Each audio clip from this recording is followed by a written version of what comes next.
Hello, welcome all to the 2021 Next Impact Conference Session 5. I am Heejin Lee, the moderator of this session with the theme ESG for All from Young Changemakers Perspective. This session will be carried out with CQ University, Singapore Management University, Seoul National University, Ewha Women's University, and Hanyang University. We will kick off this session with the presentations of schools selected as Ashoka U.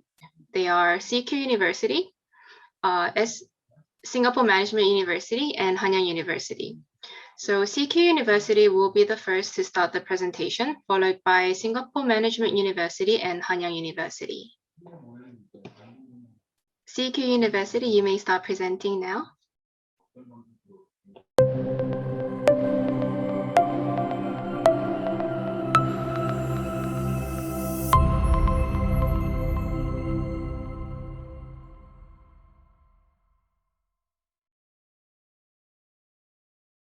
Hi everyone, my name is Santiago. First of all, I'd like to say thank you all on behalf of CQ University for giving us the opportunity to present to you today from Queensland, Australia. Before we start, I would like to give acknowledgement to country. CQ acknowledge the traditional owners of the lands in which we work and learn and pay respects to the First Nation peoples and their elders past, present and future, for they hold memories, the traditions, the culture and hopes of the Indigenous Australia. Thank you, Santiago. So let's just jump right in.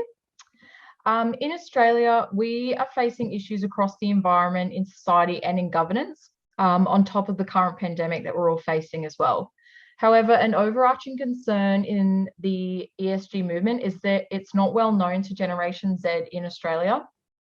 This is creating a gap in ESG awareness for us future change makers. Australia needs local governments, corporate companies, organisations and management leaders to educate and support young people in the ESG movement so we can use our innovation, creativity and sense of social justice to pave the way forward and find solutions to these issues. CQ University is a leader in the Australian ESG movement as an Ashoka U Changemaker campus. Through the university's social innovation education strategy and capabilities framework, CQ Uni embraces a transformative and transdisciplinary process to ensure all students and staff develop a changemaker mindset. Through projects, initiatives, and curriculum embedded learning, CQ University fosters and strengthens the attributes of being a stakeholder in the ESG movement, especially as Gen Z students, not only across multiple study areas, but post-graduation. As you can see here, both students and staff are offered opportunities to create healthy and connected communities, participate in active sustainability initiatives, and support bright young futures for positive global change. I would now like to introduce the three students representing CQ University today as Australian Gen Z changemakers. Firstly, we have myself. My name is Ashlyn Forsyth. I'm a third-year student studying a Bachelor of Education Secondary. In 2019, I investigated the issue of homelessness in my local area as part of an education unit during my studies. I collated my research through being a volunteer with the Redcliffe Homelessness Service, known as the Breakfast Club. My 2-month engagement led me to being the winner of the Student Opal Awards for Engaged Service Learning based on my research and reflection project called Homelessness is Beyond Housing. Recently, I was part of CQ University's Festival of Change event, where I got to briefly speak about my community experience and discuss social innovation in education. I then went on to participate in the iChange program, where I learned about social innovation history and key concepts.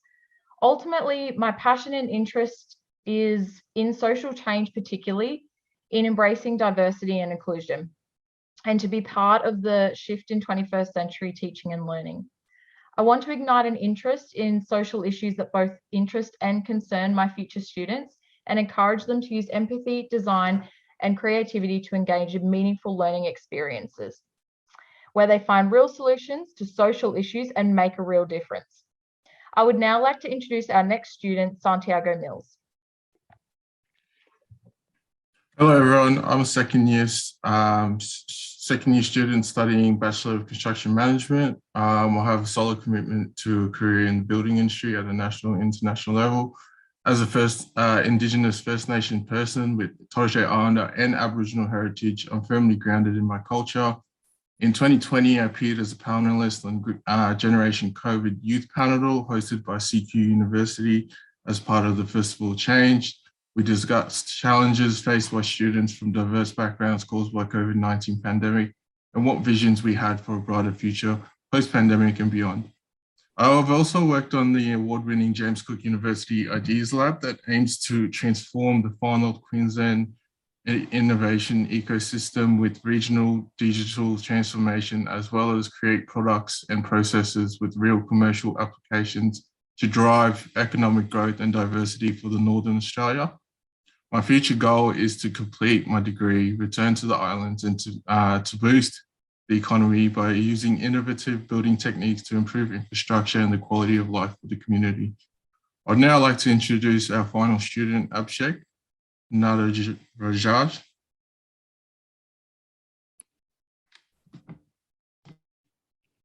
Hello everyone, I'm currently studying a Bachelor of Physiotherapy Honours with aims of working within the public health sector, aligned with my great interest in cardiorespiratory physiotherapy. I worked as a change champion with CQU, part of a student team across Australia, helping to promote local and national social innovation engagement.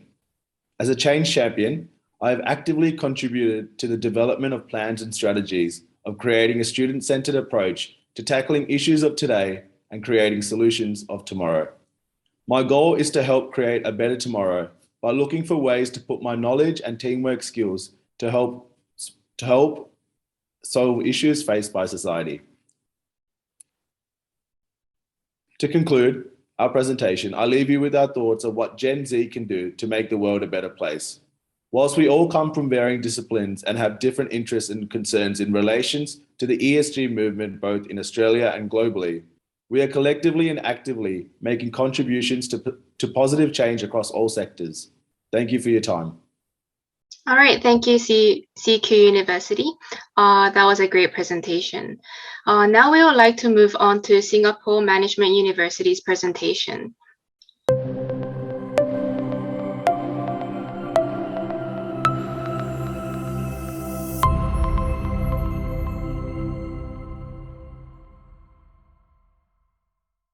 A very good afternoon to Heejin, fellow speakers, and of course you, our conference attendees. We will now be sharing about the ESG movement and social impact from the perspective of Singaporean Gen Z. So just to quickly introduce ourselves, my name is Ananya, and together with Clarissa, we are the President and Vice President of SMU Social Impact Catalyst, a club dedicated to raising awareness about the social innovation landscape and empowering up-and-coming social enterprises and social innovation projects. Outside of SIC, I'm a third year here at SMU pursuing a double major in finance and financial forensics, and I'm actively involved in various initiatives in Singapore and across Southeast Asia, promoting sustainability, economic empowerment, and impact ventures. Hi everyone, I'm Clarissa and I'm a third year double degree student studying economics and business management. I'm also an associate at Bridges for Enterprise, which is a student-run international non-profit organization that provides support for social enterprises around the world. SIC and BFE are some of the ways that I pursue my interest in sustainability and startup incubation to help create social impact in the community.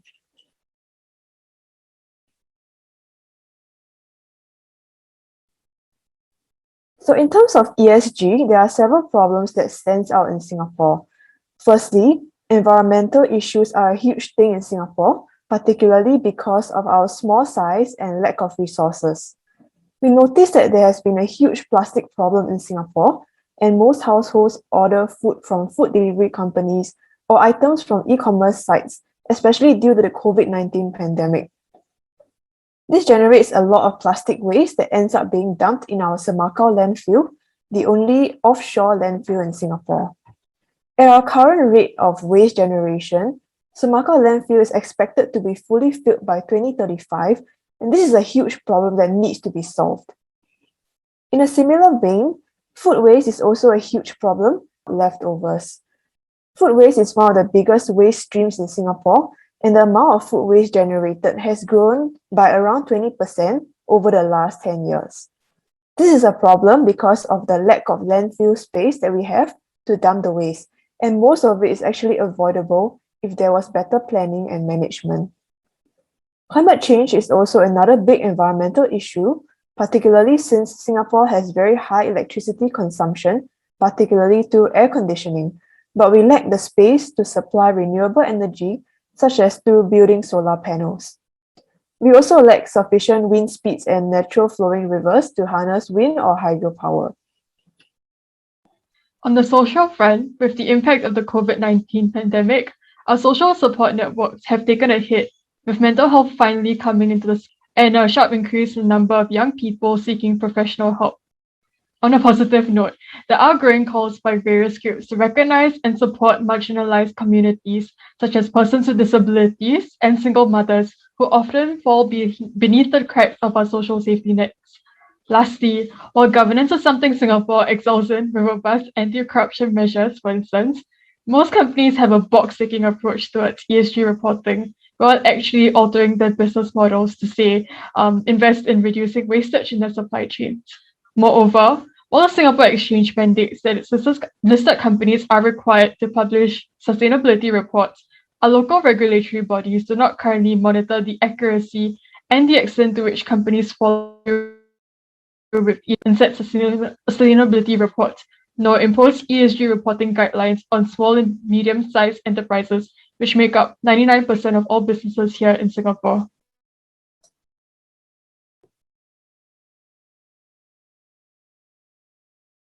So as students, we've both been involved in efforts to help alleviate some of these problems in Singapore.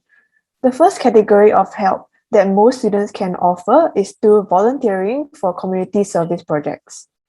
Both Ananya and I have been financial literacy trainers for students from lower income backgrounds, where we empower and teach them more about financial planning and managing their finances. We've also engaged with children from less privileged backgrounds through arts and crafts in one of our school projects called Kaleidoscope. I personally have also worked with special needs children before at the Riding for the Disabled Association, which provides horse riding therapy for these youth. On the I&E front, Clarissa is part of Bridges for Enterprise, where she supports their flagship social enterprise incubation program for startups all over the world. With SIC, she's also primarily responsible for our curriculum delivery under our experiential program designed for students new to the social innovation space. As for myself, together with our other vice president, I'm primarily responsible for supporting the young SE projects under our new venture building enterprise track by helping them to scale and connect with potential accelerator programs and investors. I'm also leading the revival of TEDx Singapore Management University next year, where we hope to provide up-and-coming changemakers such as activists and social innovators with a platform to share their ideas with the world.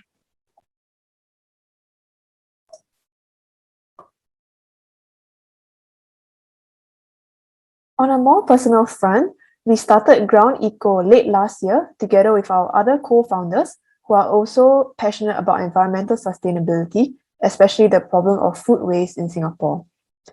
Our team was inspired by the rapid rise in coffee culture in Singapore and the huge amounts of coffee waste generated by our local coffee shops and cafes, which take up valuable space in our country's sole landfill and release harmful methane gas into our atmosphere.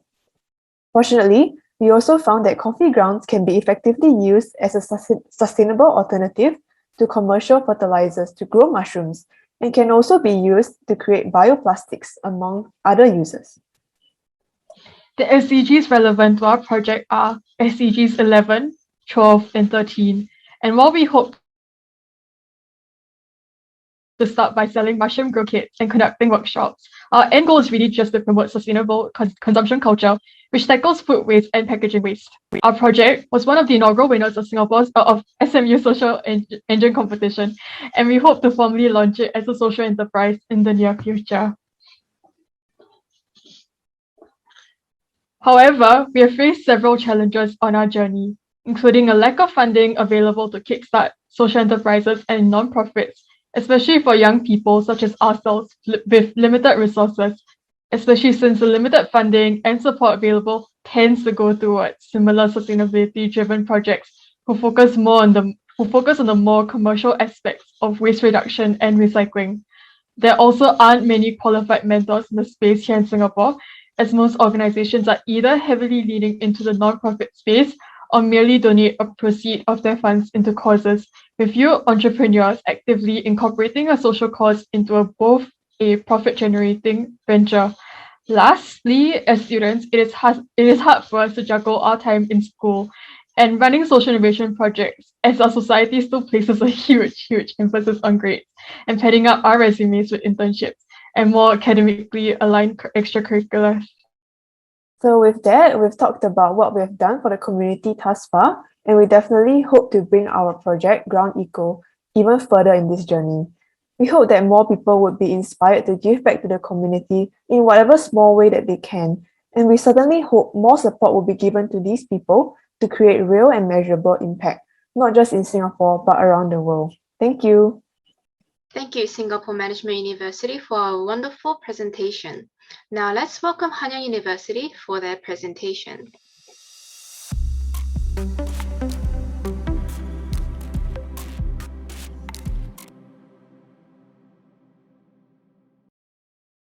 Hello, I'm Sohee Kim, a recent graduate from Hanyang University, and I'm very honored to be speaking in today's conference. Today, I'll briefly share my personal experience and the lessons that I have learned as an undergraduate in Hanyang University. In my second year of university, I learned about the theory of change, which emphasizes the importance of making impact in the society. So as a student deeply interested in environmental issues, I then asked myself, how can we make sustainable impact? But the more I thought about it, the more I felt that everything I could do in facing this big environmental problem was too small and insignificant. Thus, I just gave up on pursuing my interest in this field because the problem seemed to be too big to approach. But then later, I just asked myself again, what if I just try with something very small? Like, it doesn't have to be something big or successful that I see in the textbooks, but let's just start with something that I can do in my own environment. Thus, with my university students, I started holding a study session every week by studying various topics related to climate change. And then after that, we went out to the street and participated in climate change protests. From there, we met new friends who also shared the same interests as us.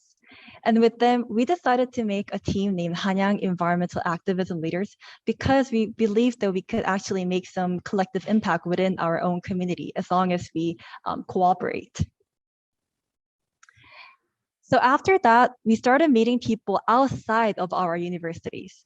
With students from different universities, we discussed for day and night on what we as young can do to make impact in the society. Finally, we decided to cooperate and run a youth climate change school to deliver climate change issues to our peers. After about 4 months of preparation, we held several lectures featuring experts in various fields such as diplomacy, politics, finance, and science to discuss various climate change issues. We invited over 100 people, and we held open discussion sessions to share our views with people from various backgrounds. And there, we all learned a lot from each other. And later, in recognition of these efforts, we were appointed as Hanyang environmental supporters by the dean of the school. So seeing how little interest in environment can actually come into real changes as long as I collaborate with people, I now turn my attention to school and wonder if there's anything that I can do within my school. At that time, I happened to know a club named 한가지, which is a club that collects high quality items donated by the dormitory students and give them to charities. I thought this was a good idea to reduce waste and recycle products for a good. So I decided to cooperate with them. So from 2020 to 2021, we built partnership with school, dormitory administrative office, and charities to make this into a sustainable program. So after 1.5 years, we collected about 1,359 donations and reduced about 6,247 kilograms of CO2 reduction. And after all, we were able to donate $950 to the underprivileged with the collected items. And later, we were recognized as an official school program, and also the Ministry of Environment, one of the most advanced university student environment programs, which is still ran by other students in the Hanyang University. So if I look back, there wasn't anything big that I did, but I just learned 2 key insights. First, I should start with something that I can do in my given environment. No matter how small and meaningless it may seem in the beginning, they can turn out to be some kind of results as long as I try something. In fact, I would not have been able to make this project come into real if I just stayed in my room and scrolled through my Instagram. And second, I should try to cooperate with more people, because with cooperation with people, I was able to make these kind of projects into real. So learning these lessons was a big turning point in my university year. And now as a graduate, I'll continue to do my best to create a small collective impact within my community with these lessons always kept in mind, because now I believe in the power of trying out and collaborating. Thank you. Thank you for the presentation, CQU, SNU, and HYU. So before this conference, we ran a survey that was targeted to Gen Z. We surveyed about 150 people in order to find out about Gen Z's awareness and perspective on ESG and sustainability. Before moving on to more detailed questions, we decided to ask a very basic question on sustainable development goals. We asked them to pick which goals they were most interested in, and as you can see, affordable and clean energy and gender equality was the highest with 14.4%, followed by climate action, good health and well-being, and decent work and economic growth. We then questioned the Gen Zs about their perspectives on corporations. 81.3% agreed that corporations should take part in trying to make the world a better place. Also, 42% considered the corporate's CSR when buying their product. In addition to this, 39.3% of the people actually consider corporate CSR when recommending the product to another person. However, we then asked about the power and responsibility for a better world. 60.7% of the people felt responsible to make the world a better place. However, 30% were negative on their abilities and the power to make corporations make a change. Now moving on to the awareness of the term ESG. Only 31.3% were aware of what ESG was, while 68.7% had no idea. Although their awareness of the term ESG were not that high, Gen Zs agreed that corporates should take part in solving both environmental and social issues and take part in ESG. In these 2 questions, we could see how the corporates are viewed to the Gen Zs. Most of the people were neutral to the efforts that corporates make for ESG. In fact, more disagreed that corporates were doing enough to solve these issues. Now we will see the results for the Gen Z's interest in the environmental sector. 71.3% were interested in corporations with environmental value, while 83.3%, a high percentage, were willing to buy products with better environmental values. Also, 60.6% of the people who took the survey actually paid more for an environmentally friendly product before. So we can see that the interest of the environmental issues for Gen Z are not that low, in fact, are pretty high. However, when we asked them about their preferred environmental brand, none was the most common answer, followed by Patagonia, Freytag, I don't know, and Lush. So this brings up a question whether they really do prefer to purchase environmentally friendly products. We also questioned them on their activities, and 86.9% participated in recycling, upcycling before, while 40.7% tried going plastic-free, followed by zero waste, plucking, vegan, and etc. There were people who had never participated in these environmental acts before, and no opportunity gained the highest percentage of 60%, followed by no time, no interest, and others.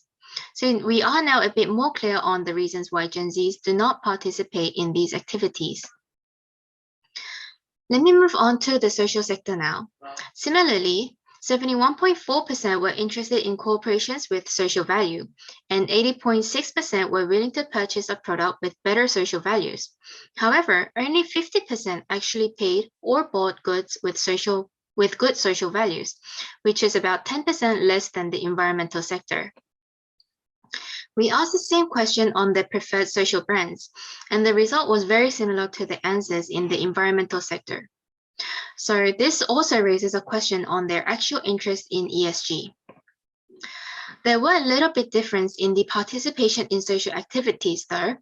55% had an experience in campaigns or volunteer work to help the handicapped, while 33.3% had an experience in carrying out campaigns or volunteer work to reduce the educational gap and discrimination, followed by experience in carrying out campaigns to reduce poverty and others. However, similarly to the environmental sector, the reason for not participating was highly because they did not have the opportunity to do so. Also, having no time and having no interest took similar votes with 34.8% and 33.7% respectively. So this is all for the presentation about the surveys for Gen Zs. Thank you for listening. Now let's move on to the discussion session. We have heard some of the projects that were carried out by our presenters. What were the limitations that you faced as young adults or as a student when you were carrying out the project? What kind of support do you think would have been good? Can I go first? Yeah. Okay. I think the biggest problem we faced was making this into a sustainable program. Since they were both simple volunteer programs, it was obvious that they would not be run once all the active members graduate. So at the end, we decided to collaborate with the Hanyang to make sure that these can be run as school's official volunteer programs as well. So I think as an undergraduate, it is kind of necessary to get either administrative or financial support from school in order to make this run for a long time. I can go next and speak about my experience. With my homelessness project, I was actually given the opportunity to do a service learning project, so that wasn't an issue for me. The limitations I found was it was a very confronting experience as a young person going into such a sensitive environment. I wasn't really sure how to conduct myself. I didn't feel trained enough or educated enough to face what I was about to see. So I think they were a few limitations. Just being a young person going in, there's a lot of stereotypes that, that we can be lazy and selfish. I know I've heard that a lot. And I think it would have been good to have sort of a mentor or a guide, whether it was from the university or from the project itself, just to be sort of holding my hand through that experience and supporting my well-being during that. And also maybe additional resources that were aimed at Generation Z, so almost like fact sheets to help with the issue of homelessness, because it's not just my whole project was about, it's not just about housing. There were so many other issues connected to that. So substance abuse, like who can prepare you for that? What I saw, there was a lot of violence as well.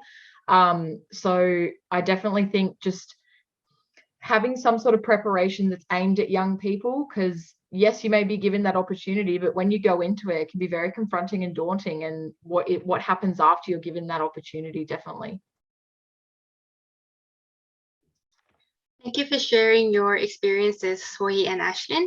I would like to ask the next question to Sungyeon and Cookie. It's the same question as the first question that I asked Ashlyn and Sohee. What kind of projects did you carry out, and what were the limitations that you faced as a student?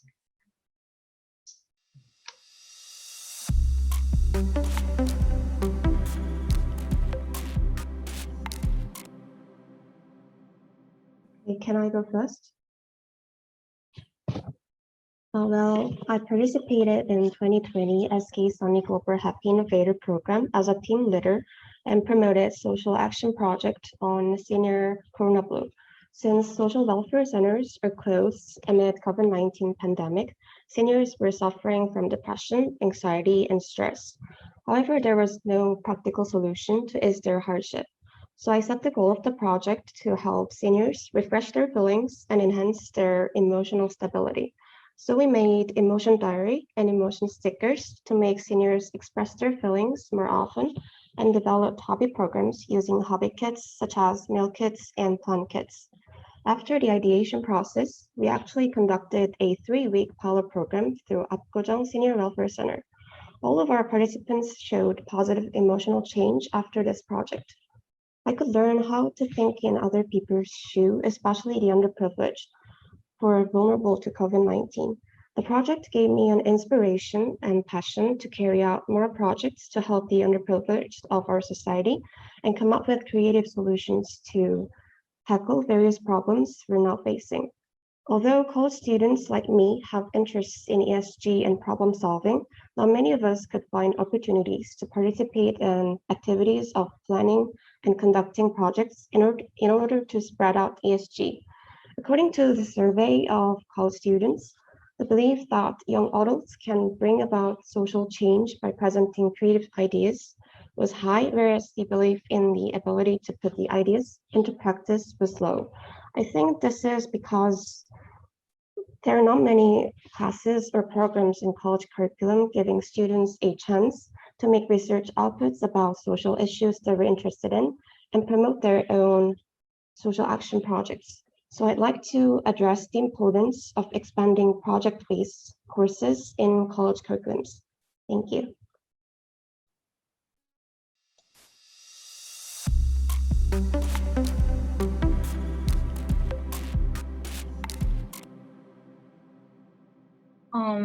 I am working on a policy making project under the theme of Korean language education application that guarantees a stable employment environment for married migrant women and is used as a venue for cultural exchange for people around the world.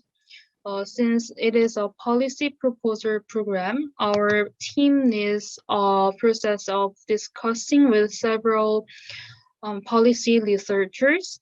Fortunately, many professors are helping us, but it is difficult to help from policy experts.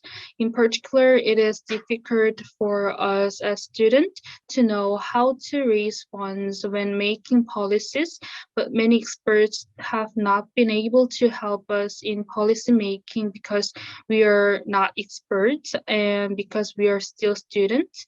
Therefore, we are currently trying to contact professors and various companies, and we expect that it will be very helpful for us to proceed with the project if there is a situation where we can get help. When I was working on the extra project, I realized how marginalized married migrant women were in our society. And in particular, I felt that we did not come up with economic support measures for them. So the socially disadvantaged, such as women and migrants, also need to be guaranteed a stable employment environment, and we should all pay attention to it. Thank you.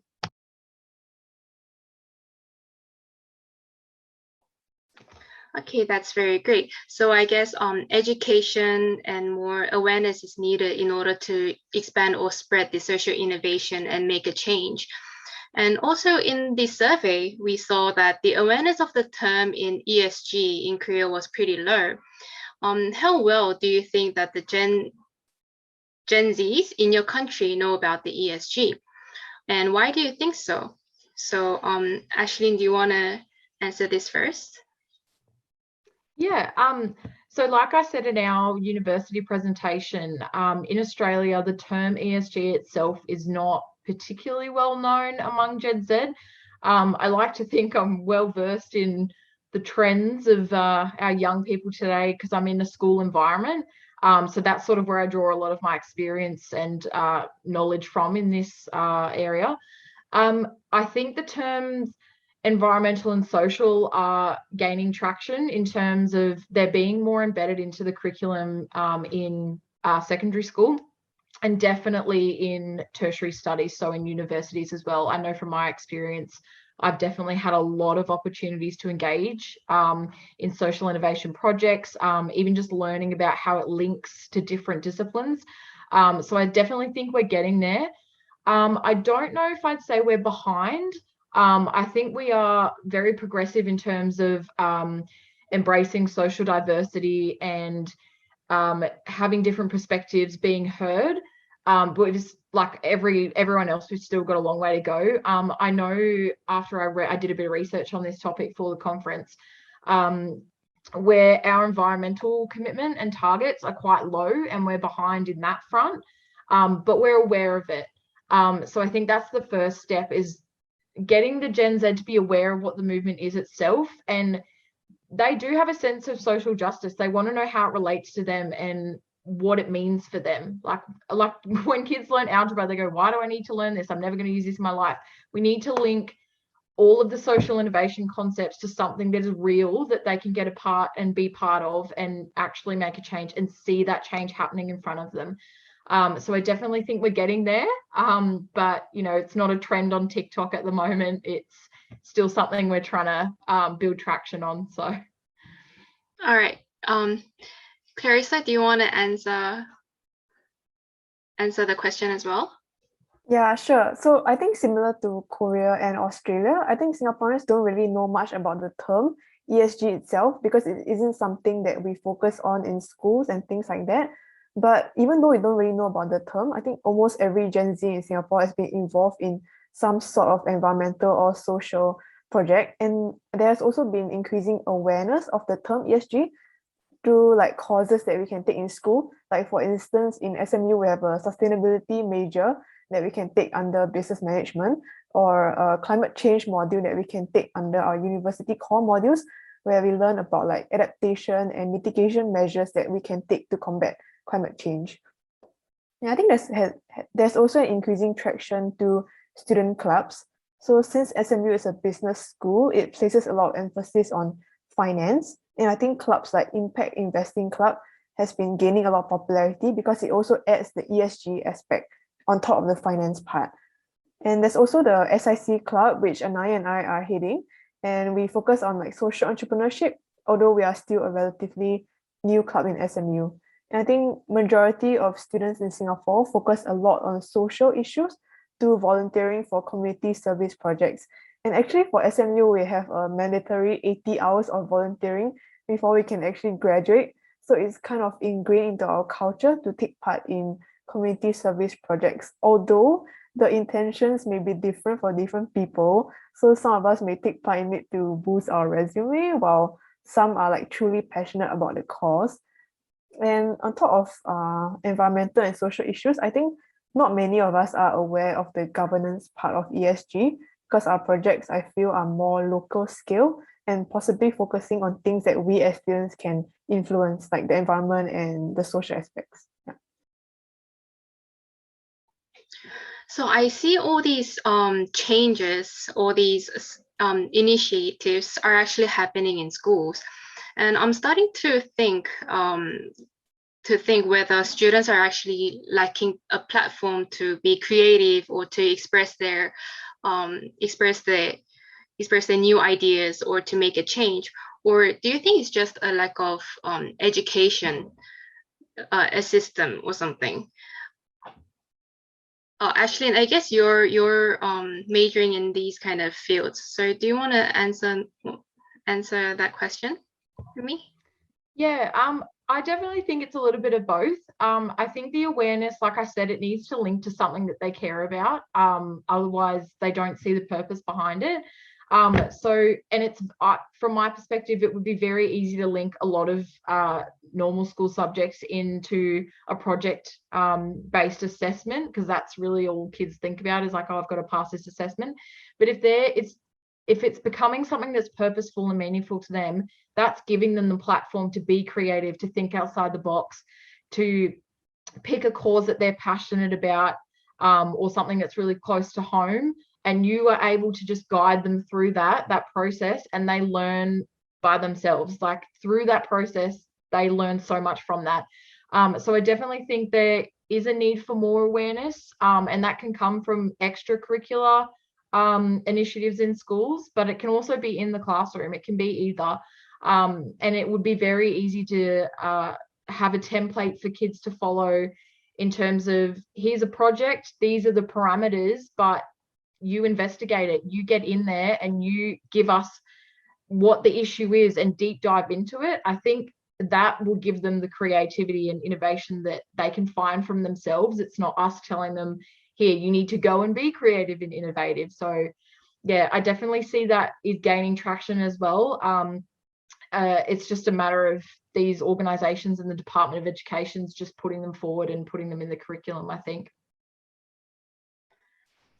Yeah, so we can see that this is a pretty big social change that we need in this society.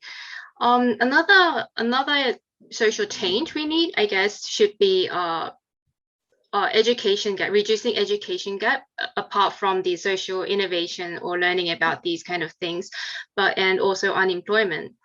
In what ways and who can young adults collaborate with to reduce these social problems, and what ways can these collaborations help? Santiago, do you want to answer this one? Yeah.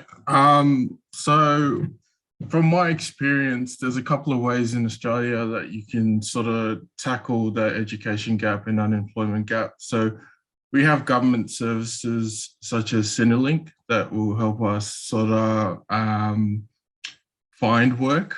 They link us with other government services, and they sort of help us find employment. And then there's other non-government services like career trackers, where they sort of help university students secure paid internships with corporations or companies that are more in their field of study. So that's more like a down building and developing their career pathway rather than just finding employment. There's the other, there's the traditional way of obviously reaching out to the market and then trying to secure some work experience in the holidays when you're not studying.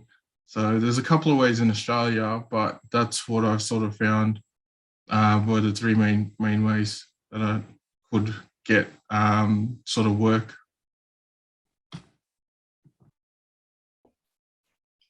Also, there are actually platforms where you can actually confirm or get employed through the government or what they actually provide for the students. Yeah, there is. I know for government public servant jobs, there's actually programs that you can apply for while you're in school, and then you can work full time and then do the program and study part time. There's different sort of arrangements depending on what department in the public service you'd like to work for. So there is opportunity there. It's just really a matter of getting out there and sort of really digging your heels in, because it is a very competitive market. You're not the only person looking for a job, and it's quite clustered and jam-packed and very crowded at the moment due to COVID pandemic, and as well as the high, a lot of graduates are now sort of graduating, and they're looking to go into their fields or professions as well. So we're starting to, I think we're okay at the minute, but in the next couple of years, we might be looking at a problem for employment. All right, thank you for the answer. So Cookie, what do you think about the education gap and the unemployment rate in Korea? And who do you think young adults can collaborate with, and in what ways can they help? Yeah, I definitely agree with Santiago. Currently, the unemployment rate in South Korea is very high. In addition, the educational gap is widening as schools are conducting non-face-to-face education due to COVID-19, causing on the unemployment rate. Young people can receive government employment support services. In fact, Korea currently creates youth job leap incentives and provides job education and scholarship-linked services for high school graduates who do not go to college or university. Young people will be able to get a lot of help if they get to know the government support policy for unemployment young people. In addition, the government needs to prepare policies with more interest in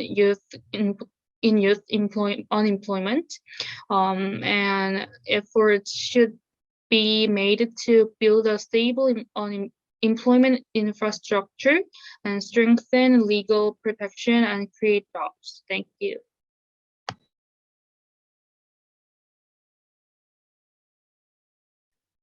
Thank you for the answer. I guess unemployment rate in Korea is really bad right now. So I guess the government needs to set up a program or a policy to actually reduce this unemployment rate. Moving away from the social problems, I guess we have to look into the environmental problems as well. I guess the plastic waste in all countries is a big problem. And who can young adults collaborate with to solve this plastic waste problem? And in what ways can they help? So Sohee, do you want to answer this one? So specifically in approaching the plastic issues, I believe that the youth can collaborate with more companies as well. Here, the companies try to reduce the usage of plastic itself in the production process, like the supply chain. Meanwhile, the young can run like a campaign with the companies to encourage our generations for their active engagement in environmental friendly consumptions that minimizes plastic usage. So I think this kind of collaboration is really important because we need to reduce plastic usage in both the production stage and the consumption stage. So yes, I look forward to more kind of cooperation between these generations and the companies. How is the plastic waste situation in Australia, Ashlyn? I think it's pretty bad considering, like, if you compare us against other countries, we're not the best. But in saying that, we are bringing in initiatives like the Return It system, where you can go and recycle cans and bottles and you get a 10-cent refund for those. So it's a very, like Sohee was saying in her presentation earlier, she looked at such a small thing and was like, that's not going to make a difference. Like, why would I bother? It is those small things that make a difference, because collectively, if there's more people doing it, especially Gen Z, and having that incentive back, it makes such a difference. And I think it has made a difference in Australia. I know from an education perspective, a lot of schools are adopting that system at the moment, and they're putting the refunds back into the school. So it's sort of creating their own little economy just from that sustainable practice. So I also feel like, just going on from Sohee as well, if there's no opportunity for you to get involved specifically in like an initiative or a program, just start them yourself in your local community. I know it's a lot easier said than done, but very, very small things add up. And I think a lot of people forget that. You have to start somewhere, and you can't change the world in a day, but I really think if you start, then that builds that traction and that awareness for other people to get involved. But I definitely think Australia is going in the right direction, especially since we got rid of plastic bags as well, single-use plastic bags in shopping centres. We were behind on that one, but we caught up, which I'm really glad that we do. Same with a lot of other single-use plastics like straws. I'm noticing a lot more in cafes, they don't use plastic straws. And even a small thing that I keep in my drawer at work is just reusable cutlery. So just very, very small things, just making the choice not to use single-use plastic can make the huge, huge difference. Thank you for your answer. Yeah, talking about the small changes that we need to take, what are the specific activities that, or what kind of environmental social acts should the Gen Z take part in more? Abhishek, do you want to answer this one? Yeah, sure. I think in this day and age, social media is what everyone really relies upon a lot, and that can be a really good thing. I think from the comfort of our own homes, we've got the power to communicate to other people from other parts of the world, like we are at the moment, and really talk about real problems and real issues and how we can solve that. So I think what Gen Z don't realize, or if they do, is the power that we've got on our phones and laptops to really make a change, whether that be just posting, resharing or liking or following other companies or other non-for-profit organizations that are really doing a lot. And just even if you can't be there, just trying to support them and trying to really spread their message is really important. On the downside, I think that at the moment with COVID, I think one really good thing that Gen Z should do is really embrace the face-to-face component, whether that be going back to rallies and protests, and really, doing that in itself is going to be great to help push forward our push to a better society going forward as well. How about in Singapore, Clarissa? What do you think the Gen Zs should do in your country to solve these environmental and social problems? Yeah, so I think I agree with Abhishek about what was said about social media. I think it's a very powerful platform that Gen Zs can use. And on the environmental front, so actually I watched a documentary hosted by Dr. Janil Puthucheary. It was very interesting because it talked about climate change and food waste as well as electricity consumption, which are all like big problems in Singapore. So actually one interesting part was that he actually held a public exhibition in Singapore by showing people like one huge block of ice. He was asking people to guess like how long it takes for that huge block of ice to be melted in the polar ice cap just from one Singaporean's carbon emissions alone. And people were guessing like maybe years or months, but shockingly it actually took 5 days to melt that huge block of ice in the Arctic. And this is what causes rising sea levels for us too. So I think it's the awareness that is lacking in Singapore. And also we should know that like every individual action matters because it has such a huge impact on the climate and like in a place that is so far away from us. And apart from that, I think electricity consumption can also be easily reduced by us. So we should like align our personal interest with that of the environment. So for example, like when we cut down on using electricity, we are also saving money for ourselves. So it's like by knowing all these things that we try to internalize these impacts, and then we make these small changes in our lifestyle.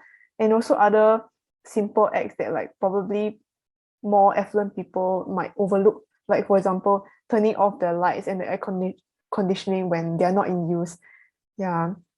And in terms of like food waste, we should like plan our meals more properly and not over order, and be more aware of the food that we have at home as well, and the expiry dates, so that we will cut down on food waste. Then apart from like all these other environmental problems, there's also the problem of recycling.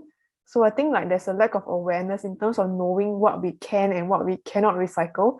So I sometimes see in recycling bins there are like food waste and stuff like that, which ends up contaminating the rest of the recyclable waste, which is quite sad. And I think of all the waste that we throw into the recycling bin and we expect it to be recycled, end up only a small percentage gets recycled in Singapore. So I think that's a very important issue of awareness that has to be resolved in Singapore.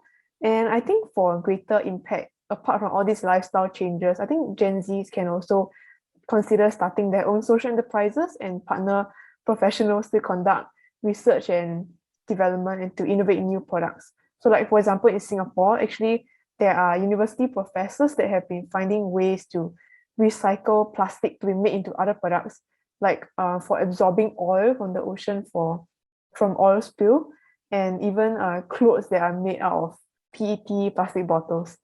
Yeah, and then apart from environment, there's also the social aspect, right? So I think it's important to slowly change our mindsets and be more accepting towards people, like for example, people with mental health issues, because there's like still negative stigma in Singapore. And I think like the most common mental health issue in Singapore is a major depressive disorder. And actually 1 in 7 Singaporeans go through it at some point in their lifetime. So I think as a first step, we should be more understanding and open to listening to our friends and the people around us, and also to help spread awareness to change this negative stigma.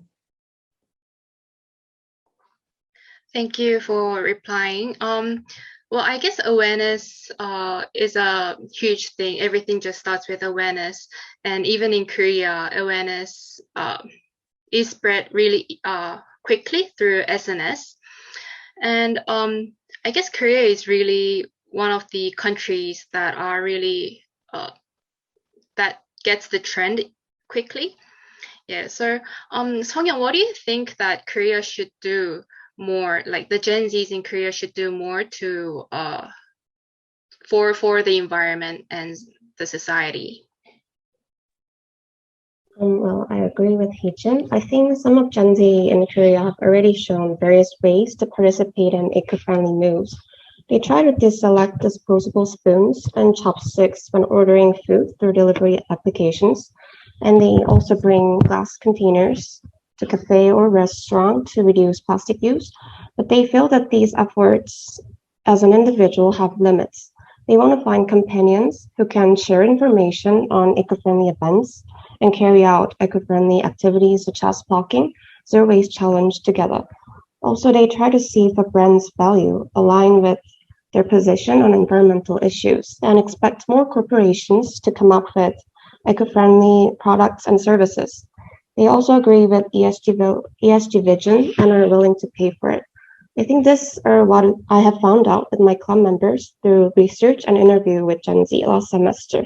So this semester, we're planning to make community for Gen Z who are interested in environmental challenges, collaborating with social enterprise called LAR. We're going to design website or application so that they could freely share their everyday efforts to bring out environmental changes and encourage each other. Thank you. Okay, so we have talked about a lot of activities or acts that individuals can do to improve the environmental and social issues. Okay, now moving on to the corporations. Do you think that the companies in your country are trying enough to solve environmental and social issues? And why do you think so? Ananya, do you want to go first for this one? All right, sure. In Singapore, definitely not. So, we've got these like maybe 3 different kinds of companies. You've got our bigger ones, which are listed, and the government-linked ones. So these guys are under huge pressure to, try and look green and, implement ESG measures because it's listed in the SGX. So our Singapore Exchange mandates, you have to have like a sustainability report.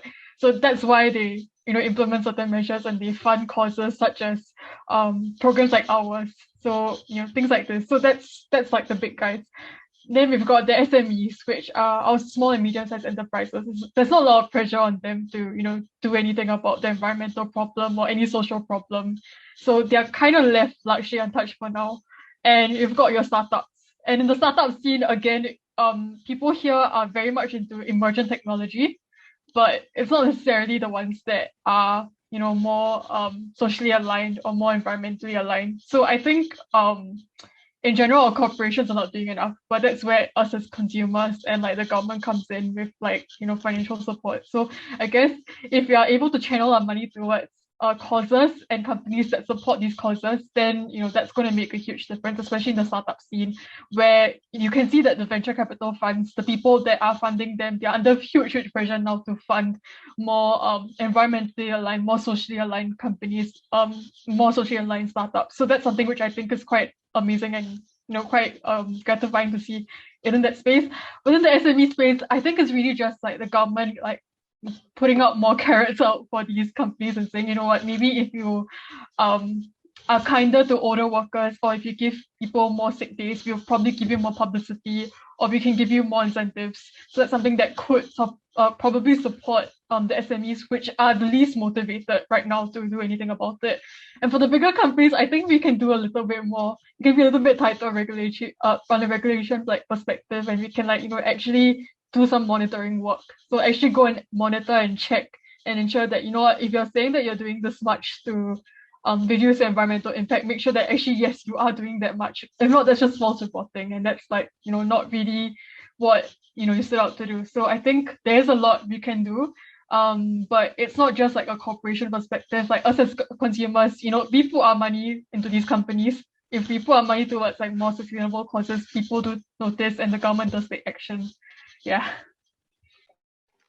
Right, so I guess there's a lot of greenwashing going on in Singapore corporations, and I guess everywhere around the world as well. So how is it in Australia, Santiago? I think in the construction industry, it's a major thing that we sort of implement in our business models.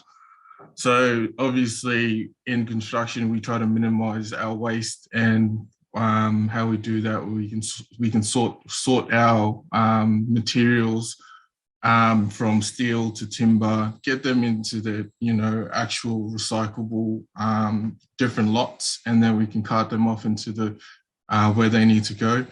And you also it's actually built into like I said, our business models, where each project we need to have an environmental management plan. So it's a major thing to sort of see how we manage the project's impact on the surrounding environment, as well as the actual site that we'll be breaking ground on. So there's a lot of work that goes into it, and I think it's also become like a social consciousness that a lot of companies starting to implement, not only in their practice but also in the design of the buildings. They're starting to implement a lot of green spaces, as well as different systems like renewable energy, if we can get away with it, like solar energy. We're implementing LEED requirements, which is where one LEED requirement is like a building envelope test, and that's to sort of ensure that no energy is wasted, so we're not having any leaks in the building, so aircon can be let out, and we're not heavily relying on aircon usage to cool the building in Far North Queensland, for an example. So it's shifting, but there's definitely more that can be done, I believe. I guess they are all trying to move towards the right direction, and they are actually going towards the right direction. Okay, so because of the time, I have to ask the last question. The last question will be, what do you think are the most important things that corporates should focus on, and any change that they need to take right now? So Sohee, do you want to answer this one first? ESG is getting more spotlight these days. Many companies have initiated with environment CSR projects, and I believe this is a good change. But still, if the companies don't actually make the real change in the supply chain and their business model, I think the real environmental change that we expect cannot be made. So I believe that while they do a lot of CSR and CSV projects, they should also strive to examine the ways to reduce their environmental impact on the supply chains, and also minimize carbon emission by joining many global environmental initiatives such as REBEC. And I think with these kind of efforts, the companies can gradually make environmental change that we expect. Thank you. Okay, thank you. How about Abhishek? What changes do you think Australian corporates need to focus on, and the changes that they need to take? I think it's really important to really listen to the consumer. So us being Gen Z, when you're looking at corporations, I know we would talk about big corporations, but even if you look into the smaller aspect of it, we have the power to control business for them. So if we're not happy, like Ananya said, if we're got an idea of that they might not be telling the truth, or they might be, over exaggerating how effective they are, I guess it's our job to really look into it and control our purchase. And so that's going to force their hand to really be transparent with how they are. And, that's going to help change, so that's a way I highly recommend we going forward as well. All right, thank you. How about Singapore, Ananya? All right, I think I'm going to build on what Sohee and Abhishek shared. So for us in Singapore and all across the globe, actually, I think we need to start getting our corporates to think long term. It's not just thinking about short term implementation, such as, oh, okay, a lot of people want to eliminate straws, so I eliminate straws now. What does it actually do to your supply chain, and what does it actually do from the ground up level? It doesn't do very much, right? So I think if our corporations can start thinking long term and start thinking, 5 years from now, I'm going to eliminate this thing that makes a huge dent in my corporation right now. For example, maybe I'm investing in coal right now. So 5 years time, I'm going to stay committed to eliminating coal entirely from what I'm doing. Or 10 years from now, I'm going to really truly have a measure in place where I employ students who are from a certain marginalized background. If we can if a corporation can think long term and they can implement these sort of systemic changes, that's just gonna make it's just gonna make all the world difference in the long run, because ultimately when we come into the workforce, we are the ones who are taking over. And if they can start thinking long term for us, then we can start thinking long term for the generation after us. And we are going to have a much more equitable world, much more fairer world, a much more greener, cleaner world. So I guess it's a nice way to round it up. Start thinking long term, start thinking about the generation after us. All right, thank you for your great answer. I also agree with you that the companies should start thinking about the customers, and the customers would be the Gen Zs. And the Gen Zs would have to pave the road for the future generations in order to make the world a better place. All right, so this will be the end of the conference. Thank you for the insightful talk today. It was great talking to all of you about ESG and all the different types of problems and issues that are happening in different countries. So I guess this is all. Thank you all once again.